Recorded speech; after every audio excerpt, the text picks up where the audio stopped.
Baik, untuk di segmen yang keempat ya, kita akan membahas tentang kelompok semu. Jadi kalau di segmen yang ketiga tadi kita lebih banyak membahas tentang kelompok nyata, sekarang yang kelompok semu. Nah, kelompok semu itu bisa kita pelajari ada 3 hal. Yang pertama yang disebut dengan kerumunan, kemudian yang kedua publik, dan yang ketiga adalah massa.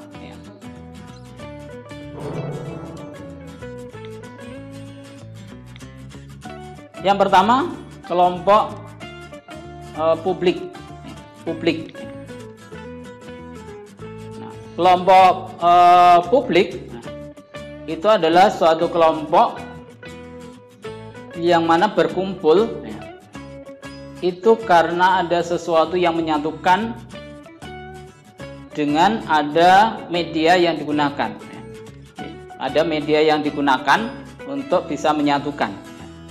Makanya di dalam masyarakat itu ada, kalau seseorang yang misalnya dia punya pengaruh, kemudian menyampaikan sesuatu di hadapan masyarakat, makanya disebut dengan memiliki public figure. Berarti dia itu adalah orang yang menjadi panutan, atau apa yang dibicarakan itu kemudian diikuti atau didengarkan, dan ada media yang menjadikan mereka bisa bertemu. Nah, ada peralatan pengeras atau media yang lain yang kemudian mereka bisa menyampaikan kepada masyarakat atau kepada anggotanya. Kemudian yang kedua adalah massa. Massa adalah kelompok sosial dikatakan bersifat semu karena mereka itu memiliki sifat yang terbatas. Mereka bertemu, berkumpul lebih dalam rangka untuk menyampaikan sesuatu yang dilakukan karena ada rasa ketidakpuasan, rasa tidak puas untuk menyampaikan aspirasinya kepada pihak-pihak yang diprotes, misalnya unjuk rasa menolak kenaikan BBM, unjuk rasa para karyawan menuntut kenaikan gaji kepada perusahaan. Itu disebut dengan massa. Makanya kalau dalam pemberitaan misalnya ada kelompok massa dari para buruh mendatangi kantor Kementerian Tenaga Kerja untuk menyampaikan aspirasi yang berhubungan dengan tuntutannya. Itu berarti kelompok massa. Kemudian yang ketiga yang disebut dengan kerumunan atau crowd.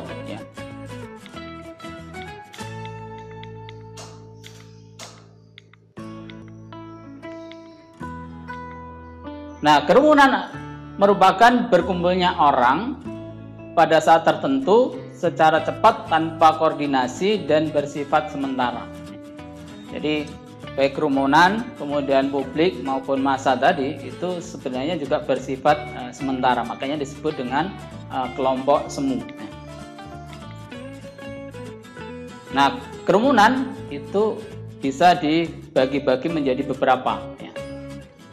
Karena dilihat dari segi aktivitasnya, dilihat dari segi apa yang diikuti dan seterusnya. Dan yang pertama, kelompok semu atau kerumunan di sini ada yang disebut dengan penonton pasif atau yang biasa disebut dengan formal audience. Nah, kalau kita lihat dari gambar itu, contoh dari penonton pasif atau formal audience yaitu mendengarkan ceramah agama. Jadi mendengarkan ceramah agama itu termasuk contoh dari kerumunan.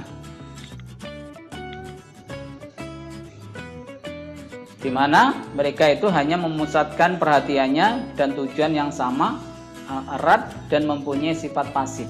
Jadi artinya hanya mendengarkan apa yang disampaikan oleh khotibnya atau dai-nya, dan mereka mendengarkan dan bersifat pasif. Kemudian yang kedua, ada yang namanya kumpulan orang yang kurang menyenangkan, atau yang biasa disebut dengan inconvenient aggregation. Jadi kumpulan orang yang tidak menyenangkan. Jadi semakin banyak orang yang datang, semakin banyak orang yang mengantri, maka mereka tidak suka. Karena apa? Karena kalau banyak yang mengantri, berarti dia untuk bisa memenuhi akan kebutuhannya ya, semakin lama ya, karena ngantri. Dan contohnya di sini ada antri BBM. Ya, itu termasuk contoh kerumunan yang disebut dengan inconvenient aggregation. Contoh yang lain ya antri sembako misalnya, itu juga bisa disebut sebagai inconvenient aggregation. Kemudian yang ketiga, kerumunan yang disebut kerumunan panik atau panic crowd. Kerumunan orang yang dalam keadaan panik untuk menyelamatkan diri dari bahaya. Sehingga kalau di sini bisa kalian amati, bisa kalian cermati, contohnya adalah orang yang berkumpul saat terjadi gempa. Ya, saat terjadi gempa, mereka berkumpul mengumpulkan diri karena mereka merasa khawatir kalau terjadi sesuatu. Tapi itu juga bisa disebut sebagai bersifat sementara, karena nanti kalau sudah reda atau gempanya sudah reda, maka mereka akan kembali lagi kepada keluarganya atau komunitasnya yang sebelumnya. Jadi mereka berkumpul karena ada kepanikan. Kemudian yang keempat, kerumunan emosional atau yang biasa disebut dengan acting mob. Itu menggunakan kekuatan untuk melawan norma-norma pergaulan. Contohnya adalah tawuran antar kelompok. Jadi kerumunan emosional, kerumunan massa, kerumunan orang yang mereka didasari rasa emosi. Dari tawuran antar kelompok, tawuran antar pelajar, tawuran antar kampung, itu contoh kerumunan emosional. Kemudian yang kelima,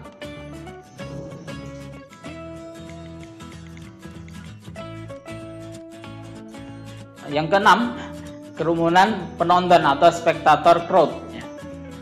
Kerumunan orang yang melihat kecelakaan yang terjadi karena ingin melihat suatu kejadian.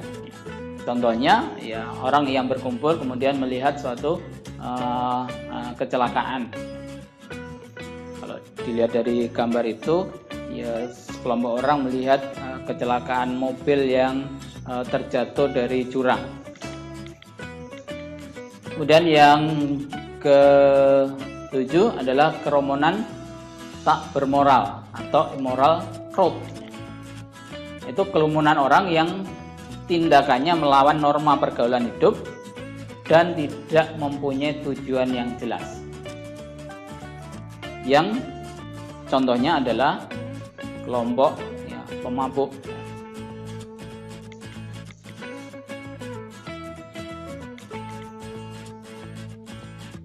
Dan yang terakhir, kalau yang berkaitan dengan